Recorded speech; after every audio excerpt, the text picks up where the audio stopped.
Здравейте, потребители на YouTube! Днес щях да снимам с Фрап, но Фрапса ми се бъгна и отново ще снимам с Camtasia Studio 8. Днес ще ви покажа как да си направите Skyrim. Нека да започваме. Значи, първо влизаме в този линк, ще го има в описанието и теглим Skyrim. Когато вече е изтеглена, влизате така и отваряте с Diamond Tools.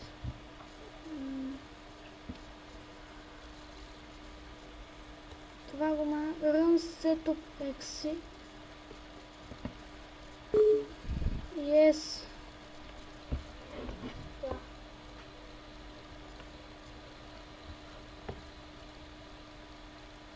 Правите го на английски и аз ще спра, когато зареди, ще пусна клипа отново.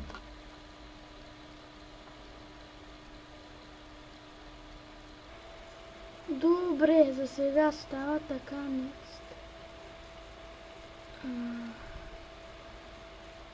Installation time 30 минути. Това е лошо, много минути. Добре. Добре. Де?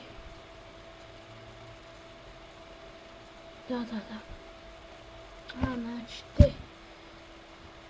Дето се инсталва.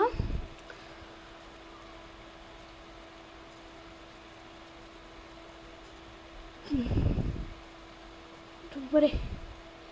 Така. Тук ги има в инсталатора. Е тук така. Да видим снимката.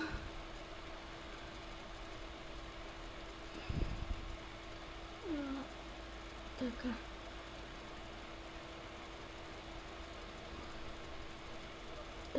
Това отметка. Те се отметват веднага. Добре. English.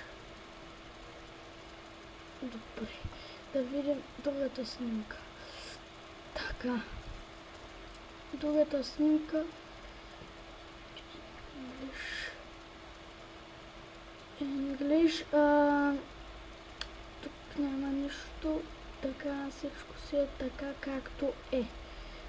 Така и инсталвате. Пак спрям клипа, докато се инсталира пачовете.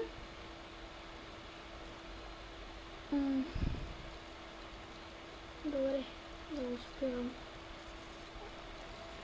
И ето YouTube така се вижда след инсталацията. Сега да ви я покажа. Може да има черен екран.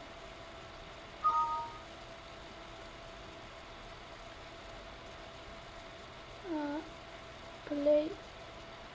Сега да се направя на цяло. Чакайте, че се изплаши малко. Няма да ви е черен екран. Не знам. Затова ето играта. Сега клипвам. Ще направя други клипове, в които ще играя в играта и това беше от мен. Ще се видим скоро.